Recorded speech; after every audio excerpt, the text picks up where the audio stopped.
Olá, seja muito bem-vindo, seja muito bem-vinda à segunda temporada do Pode Estar Bem, da Vivani Soluções, que está sendo gravado hoje aqui do escritório da MH Consult, nosso parceiro. E se você quer saber mais sobre essa parceria, não deixa de ouvir o nosso podcast com o Rogério Babler. Hoje eu estou com uma convidada que, para além de uma profissional que eu admiro muito, é também uma amiga pessoal, uma pessoa querida para mim, que é a Priscila Ramos.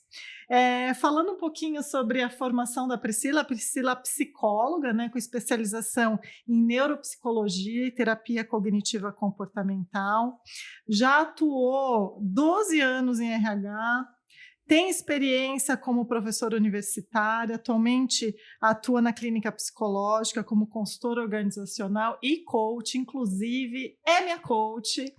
E estou aqui com esse prazer, esse privilégio de ter um momentinho aqui para a gente falar mais sobre a sua experiência. Bem-vinda, Pri. Muito obrigada, eu que agradeço. E para a gente começar esse papo de uma maneira bem leve, eu queria que você contasse quem é a Priscila pela Priscila. Perfeito, além da formação, né, e da profissão. Bom, eu sou a Pri, prefiro até que me chame de Pri, porque nasci de 8 meses, bem pequenininha, então até falavam que eu não ia vingar na época, era essa palavra, mas fui crescendo e crescendo com muitos animais, né, a minha mãe trouxe isso para mim, esse valor também, que eu venho até hoje, e esse crescimento também me mostrou o quanto que eu gosto de aprender. Né? Então, eu sou uma eterna aprendiz, sempre muito curiosa e sempre sei que tenho algo a melhorar. Então, é isso que eu busco, né? Como pessoa e como profissional. Né? Adoro, já na sua descrição vem seu propósito, né? Mas que mais, Pri? Conta um pouquinho aí dessa sua relação com os animais. Você tem um filho pet, né? Tenho, é o amor da minha vida, além do meu marido. Ufa! Ufa! É o Snoopy, né? Então eu já coloquei até esse nome, Vivendo a Diversidade. Muita gente me pergunta, porque o Snoopy é um cachorro, mas é o meu gatinho. Né?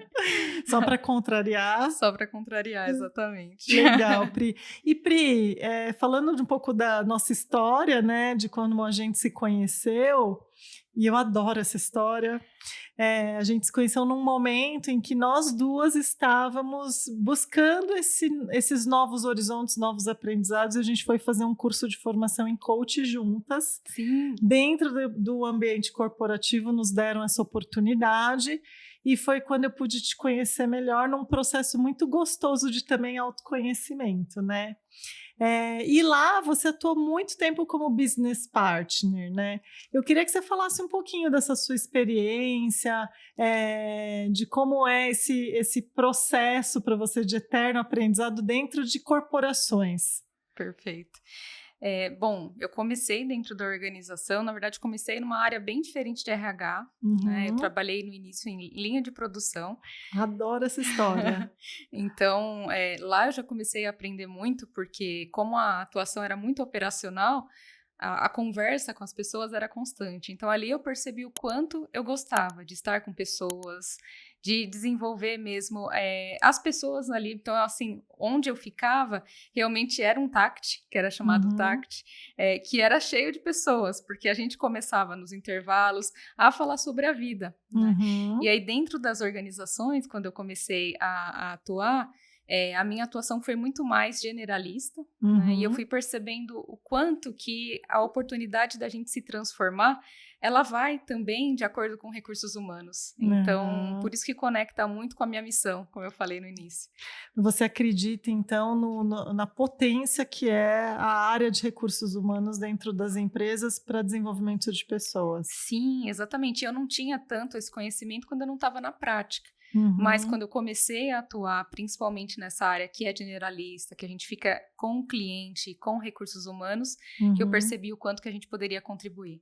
Certo. E Pri, quando você começou, então, nessa sua trajetória de linha de produção, você já tinha interesse na psicologia? Isso aconteceu simultaneamente? Como foi? Na verdade, eu tinha uma dúvida, como eu tenho muito o amor pelos animais, entre veterinária e psicologia. Mas, depois de um processo de autoconhecimento, também eu tenho os cachorros que eu sempre tive, E o veterinário, ele perguntou, você quer realmente experimentar? Então eu tive a vivência antes, eu fiquei na clínica dele e percebi o quanto seria melhor eu seguir pela psicologia. Por quê? O que bateu ali? Conta. Porque para mim seria muito difícil a perda de um animal. Então, aí eu conversando com ele, até mesmo fazendo injeção, ele falou, aplica a injeção. E aí eu percebi que não daria naquele momento, porque o amor é tão forte que eu não conseguiria naquele momento ainda driblar minha inteligência emocional, se acontecesse a perda. Quer dizer que pela dor ali, você entendeu que o caminho talvez fosse outro, né? Exatamente. E aí a psicologia já era uma opção, né? Então, na época que eu trabalhei na linha de produção, eu fazia mecânica, então era o técnico, gostei, mas eu percebia que estar com pessoas, estudar como funciona realmente a nossa mente, isso já me instigava muito, né? Então a psicologia acabou aderindo muito. Pri, assim, né, isso é um outro viés aí da sua formação que me encanta, que é a neuropsicologia, né?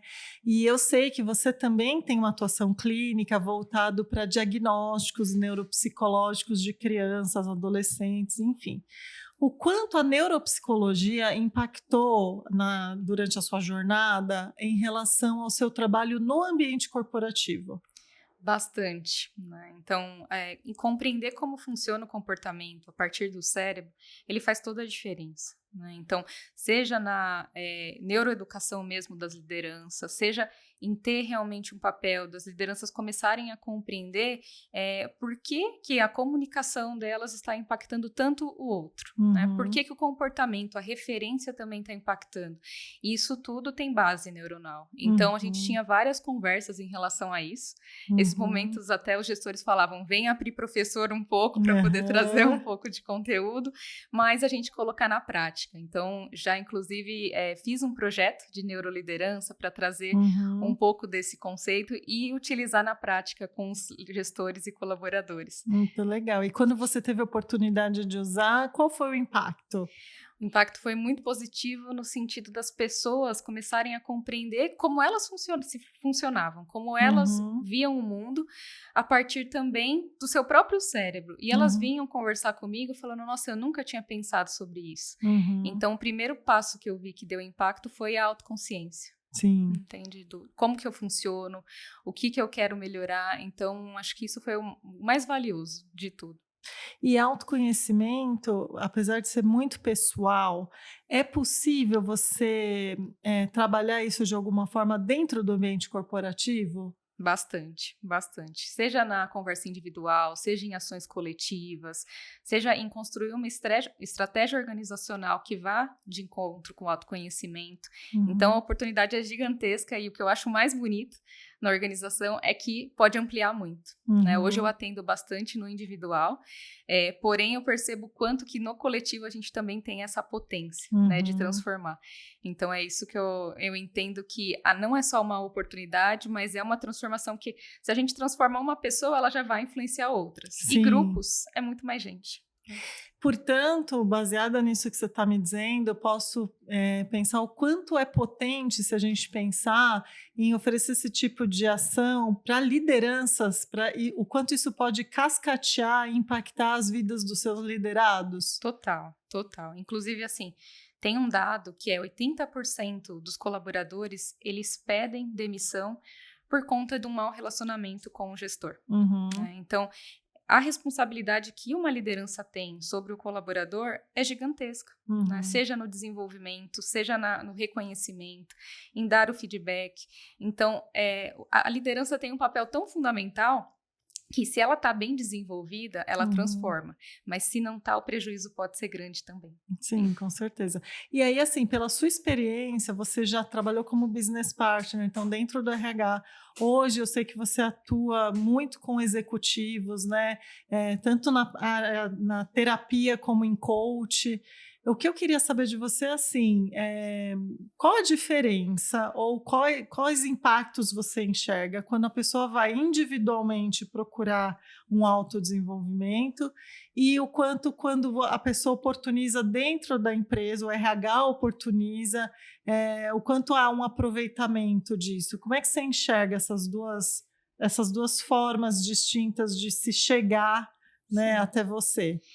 Assim, o que eu vejo é que se a pessoa tiver abertura para se desenvolver, mesmo seja de forma particular ou no corporativo, ela vai se beneficiar. Essa é a Uhum, grande diferença. Agora, por exemplo, já chegaram pacientes para mim que foram os pais que solicitaram uhum, e que não estavam abertos. Então, infelizmente, não vai ter o resultado. uhum, Assim como dentro da organização. Se a pessoa vai se sentindo obrigada, infelizmente não vai ter realmente um resultado benéfico, nem uhum. para quem está oferecendo e nem para o colaborador. Né? Então, é a abertura para aprender, para se desenvolver, para autoconhecer que faz a diferença.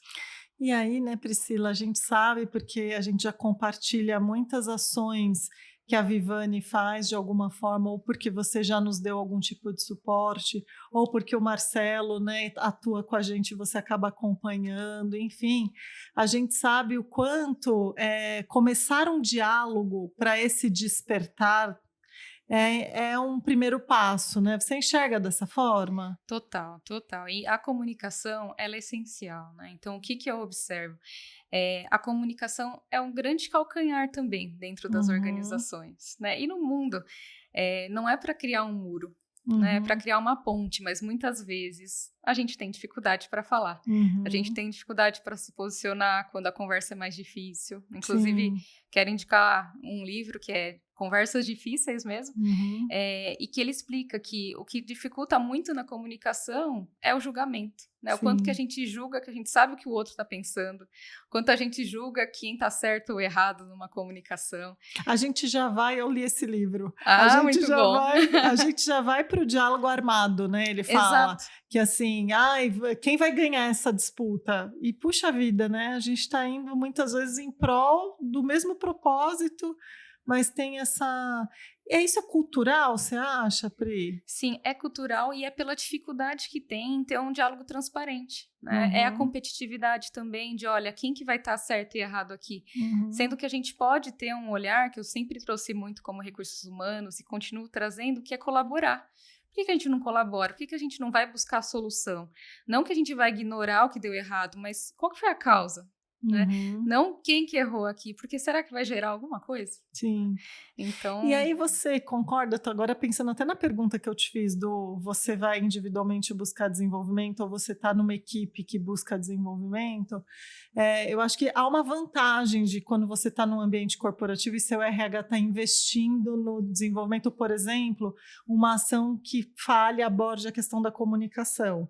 Porque aí você percebe assim um grupo de pessoas refletindo sobre um mesmo viés, sim. né, orientado, enfim, com um embasamento. Então, você vê uma predisposição das pessoas serem mais colaborativas nesse sentido, né? Sim, com certeza. Se você começa a abrir espaço, né, para o diálogo e a pessoa percebe que ali ela vai conseguir ser ela mesma, né? Porque essa é uma Uhum, dificuldade.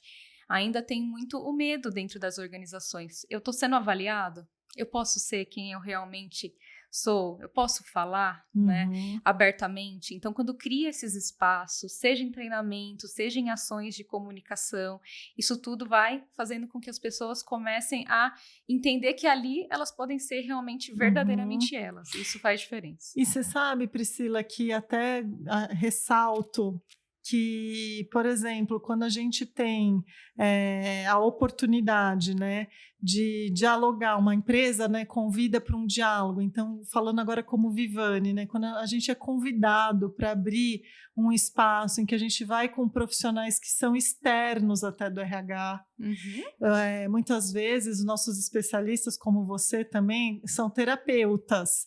Então, vai e permite, né? E a gente tem muito essa fala do ser integral. Sim. A gente não separa, né, o profissional do emocional, enfim. Então, quando a gente vai com essa fala e oportuniza isso, realmente a gente começa uma mudança cultural de fato, né? Começa, começa. Quando tem realmente ações coerentes e as pessoas não se sentem inibidas, não sentem que vai acontecer algo ruim, elas Uhum, começam a perceber que dá para falar, dá para ter o posicionamento e dá para construir junto, né? uhum. Então aí que vai começa a transformação. E você percebe aí vamos dizer, importância um pouco mais elevada quando a liderança de fato abraça isso e não vai como mais um treinamento do RH, né? Sim, total, total. Se a liderança ela estiver realmente engajada para transformar, isso Uhum. muda totalmente, né? Então, assim, o primeiro motivo, como eu disse, 80% das pessoas buscam outro emprego por conta da liderança. Mas o primeiro motivo a qual elas saem é da liderança estar distante. Então, algo que poderia ser básico, que é conseguir falar com a liderança, conseguir entender o seu papel, muitas vezes não acontece. Por isso que essas ações podem contribuir tanto. E Priscila, você me fez lembrar, num congresso que eu tive de treinamento e desenvolvimento desse ano de 23, em que uma pesquisa apontou que as pessoas procuram, né, e se sentem mais à vontade, muitas vezes, em procurar liderança para falar de um problema do que um terapeuta, quando há um bom vínculo. Perfeito. Ou seja, oportunizar um bom vínculo, que é o espaço de segurança psicológica, né, pode evitar também muitos problemas mentais, né? Exatamente. Tem uma pesquisa, inclusive, recente da Gallup que fala justamente do burnout. Quando a Uhum, gente tem, né, uma liderança que ela é justamente a liderança que vai ter uma abordagem humana, que vai conseguir conversar, que vai conseguir estabelecer vínculo, é 73% de chance daquela equipe não ter burnout. Então é muito alto, né? A uhum, importância que tem de dialogar humano a humano. uhum. E como é que você faz isso de uma maneira funcional hoje, Pri, para que isso de fato reverbere e comece a acontecer dentro das organizações? O que que você recomendaria? O primeiro passo é realmente começar a desenvolver a liderança. A liderança ela está consciente da ação e da importância, né, de ter esse vínculo, de ter a comunicação e a partir disso começar a estabelecer ações. Seja tem em alguns momentos de reunião uma conversa que seja mais profunda do que o oi, tudo bem, como você Uhum, está? Né? Então, começar a realmente entender o que é crítico para aquela equipe, o que a gente pode desenvolver. Né? uhum, Isso tudo vai ajudando, né? uhum, Algo que pode ajudar também muito é a gente começar a ter clareza na estratégia da empresa. uhum, Muitas vezes a gente vê, eu vi muitas vezes colaborador chegar para mim no dia do desligamento e falar: Pri, eu não sabia exatamente qual que era o meu papel. Né? uhum, Só que por conta do contexto, muitas vezes essa pessoa também não conseguiu, né, se perguntar qual que era o papel, não se uhum, sentia reconhecida muitas vezes.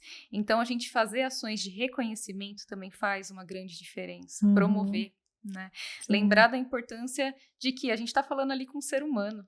Né? Então, sim. o trabalho ele já deixou de ser, né, visto como algo que é uma tragédia, algo que a gente Uhum, precisa, né, se sacrificar. Ele pode ser prazeroso. Né? sim. Então, por que não fazer de forma diferente? Com certeza. E aí você me fez pensar, inclusive, que como a gente está dizendo aqui que é do ser humano, a gente não está falando só de corporações como empresas que produzem produtos, mas a gente está falando de empresas de serviço, de eu até já não é a primeira vez que eu falo isso hoje, mas vou me repetir, né? A área da educação também, né? Um universo em que existem pessoas que também estão fragilizadas e que também precisam desse tipo de espaço e cuidado, né? Total, total.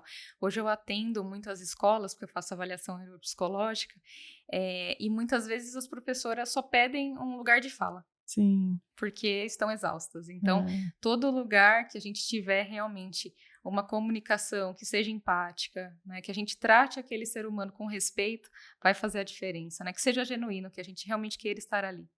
e aí você me fez até pensar, invadindo um pouco esse seu lado neuropsicóloga, essa questão dos diagnósticos, né? Então, cada vez, e eu acho que isso vai impactar as organizações futuramente, mas o mundo da educação já está impactado, Sim, a quantidade de diagnósticos, né? Que estão cada vez mais frequentes das nossas crianças, com os transtornos de hiperatividade, de atenção, o autismo até, e isso vai, essa criança vai chegar no ambiente corporativo em algum momento também, sim. como um dos atores aí desse cenário, né? E assim, como a sociedade está lidando com tudo isso, né? Então a gente percebe que já tem um impacto realmente, né? Total, total. E hoje muitos adultos que já atuam, por exemplo, dentro da organização, não se sentem incluídos. Aham. Então, às vezes, a forma de trabalho é diferente. Então, como que a gente faz realmente para essa pessoa ser incluída, respeitada? Por exemplo, uma pessoa que tem TDAH, ela precisa de uma forma de trabalho, de uma sequência que é diferente. E se a liderança não tem nem esse conhecimento, pode chamar ela até de preguiçosa. Uhum. Mas não, ela precisa de uma linha de trabalho e ela precisa entender passo por passo. Né? Então, não é uma preguiça, é realmente um entendimento que a gente precisa adaptar.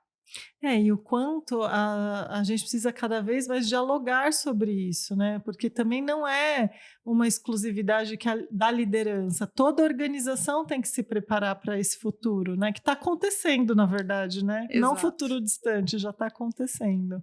Toda organização, desde o board, todos os colaboradores, precisa entender e respeitar quem está do lado, né? Independente da forma que aquela pessoa pensa. Por isso que a gente fala tanto de diversidade hoje, mas a gente consegue respeitar aquele pensamento que é diferente, aquela crença que, puxa, bateu aqui. Né? Então, sim, né? Como que a gente começa a construir através da diversidade nossa e do outro. Sim. Né? Pri, me diz uma coisa, do seu ponto de vista, né, como uma pessoa que atende em diversos universos aí, o que você sente que tem sido a principal dor em relação a essa questão da comunicação que está aparecendo mais para você no dia a dia? Para mim, o que aparece muito é justamente essa questão das pessoas não compreenderem o seu papel. Né? E não terem um lugar de fala quando elas estão com alguma dificuldade. Né? Então, acaba que essa pessoa muitas vezes não traz para a liderança por conta do receio em si que tem, mas também não se responsabiliza. Então, a liderança muitas vezes não sabe o que está acontecendo naquele contexto. Prefere nem saber. Prefere nem saber, pode estar ausente. Né? E quando a pessoa traz, muitas vezes que eu recebo, né, tanto no coaching quanto dentro do processo de terapia, a pessoa não sabe lidar. E aí chega a reatividade. E a pessoa fala, nossa, por quê? Eu sou sem valor? Né? Não mereço estar aqui? Será que realmente o que eu faço não está agregando? E aí começa, né, os problemas de saúde, né, começa a desmotivação.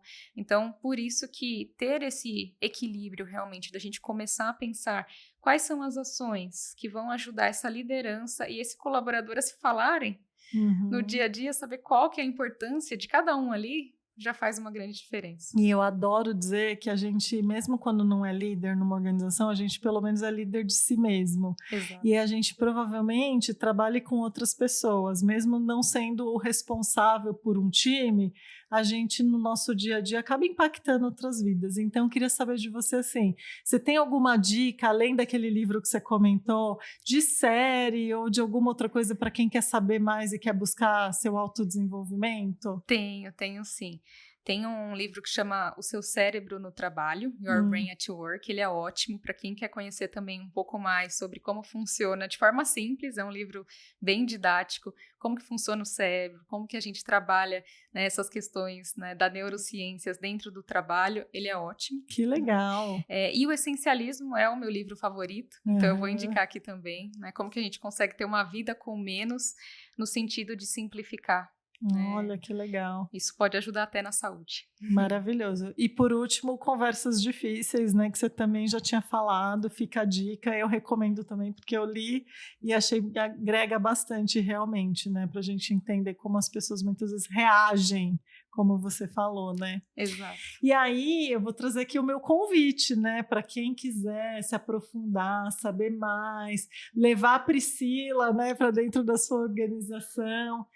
Conta com a Vivani, a gente está sempre desenvolvendo diálogos, né, Pri, com os colaboradores, com as lideranças, para a gente começar cada vez mais a levar saúde e autocuidado, a gente fala muito de autogestão emocional, né, para dentro do seu ambiente corporativo. Conta com a gente.